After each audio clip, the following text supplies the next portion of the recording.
I have had 7 days of rage. My question should be, all the legal minds that are here tonight, what options are we providing? Because we can shout, we can name call. In fact, just to crack your ribs, there's somebody who made a meme and was asking, Mama Fua anauliza, ini radio gani siku hizi watu wanasema Africa all the time? Because they've not heard it. But today it was evident, you couldn't filter it. But where does that end us? And my suggestions and my humble opinion will be, we should be asking ourselves, who is our ally, or who is my ally? As a Gen Z or X, Boomer, whoever you want to call yourself, who is my ally in this fight for a better today and not a worse tomorrow? Which doors should we be knocking at or on? What bridges should we not burn? And in all this, who is going to take us there and how do we arrive there? The thing is, this is a journey that has started. If you look at countries that have reclaimed their presence, we have seen in West Africa, the revolution that happened there. And it is my belief that there is a different revolution that is happening in Kenya. And this will change the topography in East Africa. So we had the West Africa, and the drums are now drumming in East Africa. And Kenya will be the epicenter of that. But as we do that, because we know better, we have a chance to have a constitution that gives us guidance. We can capitalize on that. And that's why I'm referring to all the legal minds. Kenyans have said we cannot have the option of recall right now because of all those impediments. Can we pursue simple instruments such as the UN Charter that demands governments will exercise the simplest of rights, such as rights to life, and we can sign petitions and send demands to these organizations such as the UN, which our government is actually part and parcel of, that's signed to that to those charters, and state that this government or these institutions decided to go against the very basic rights of these young people. They were murdered for no reason, and they died with a bullet purchased by their own government. These are serious indictments, and for that reason, we are demanding that they be prosecuted with the international laws, if that's the worst. But also, as I conclude, we have something that we call, or rather, an authority that we call the Employment Authority of Kenya. And this is among all the sagas I've been mentioning in my previous statements, that we do not see the value they create because we are tirelessly working to export our young people outside the country. And the much they do with the budgets they receive, nobody can actually account for. Why don't these employment authorities refocus their energy in actually ensuring young people in this country, when they graduate, they are put on the front line of securing jobs? But also, it's a big ask because we are working tirelessly to kill businesses in our country. We are not making enough effort to improve manufacturing.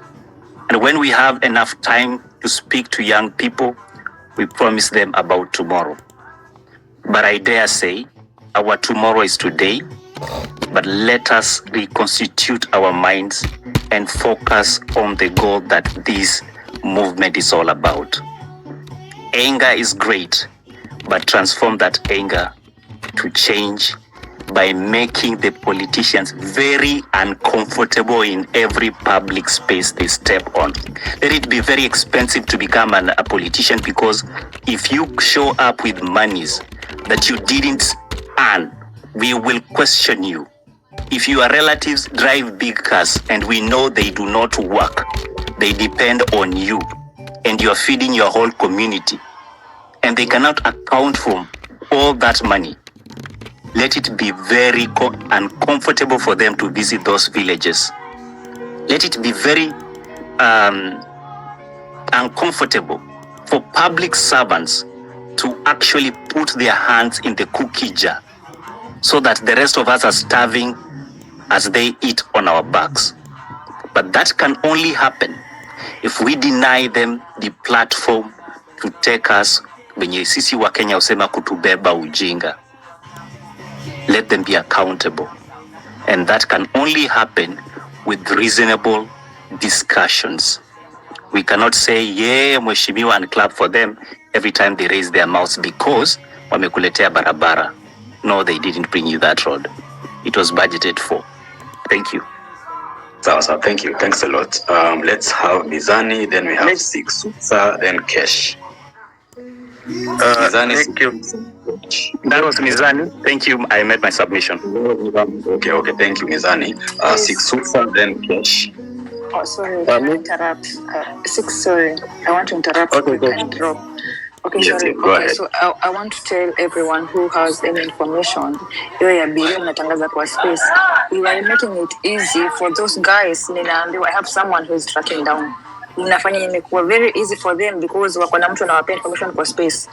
Wanaenda wakabadilisha gari, wakatoa number plates, wanamzungusha. There is a woman and 5 men. So if you know about Billy, if you have any intel, DM each other. Don't announce here, please. And Osama, DM me. Nyamaze. If you know anything about Billy, keep quiet. DM. Don't announce here. They are following up. They are listening to the space. Kuna mtu anawaambia, and don't give Itumbi any information. He's the one who is behind all this. He knows everything from A to Z what is happening. Itumbi kikuja hapa mumfukuze malaya yeye asikia kwa hii space. He should not talk in this space. He knows everything. Amekuja akaandika tweets. I think wenye wako na Billy wakamwambia wenye kama wataki kumrudisha leo, wanataka kumzungusha. So akadelete tweets, akaanza kuleta hapa stories za Abunosi. Don't entertain Itumbi, please don't. Yeah, Itumbi is taking us for fools, because he later sent a clarification tweet claiming that whoever was released was not Billy, some other person, and that's just it's crap for lack of a better word. Sisi watoto huwezi kuja utuambie Billy ameachiliwa and then after some few minutes, some few hours you retract and say it's the wrong person. Like it's sawa tu. The next person, Sixusa, go ahead. Nick, you can hear me? Yes, I can. I believe in justice as a lawyer. If you do right, things will follow up. So hakuna vile utafanya mabaya and your things just go right. I believe in karma and I believe that punishment ni hapa. So in as far as those rogue MPs are concerned, our punishment to them will be right here. Yes, that's all I can say. Thank you. Okay, let's see. Nope. What about a basket? Hey guys, sasa si wacha nitegee Billy ingia hapa ndikira ngoma yake. Can you kindly do a favor for me, ni kwa patient enough kiasi? Hakuna wasi. Like 1 minute. Haina wasi. Sawa. Mwenye anataka mic. Unaweza ongelea. Let me just round it off and then I give to the next speaker kindly. Sawa, no problem. No problem. Thank you so much for that. Alhamdulillah again. We've gotten the brother. And that was our prayer. It was our hope and prayer that inshallah, that we, by end of day today, we, subhanallah, we get hold of this brother. Hello everyone. I want to confirm that we've been able to rescue Billy. He is safe and sound. And I hope you can confirm that this is the Billy. I know we got a notification earlier. And so as LSK, we had thought that Billy had been freed.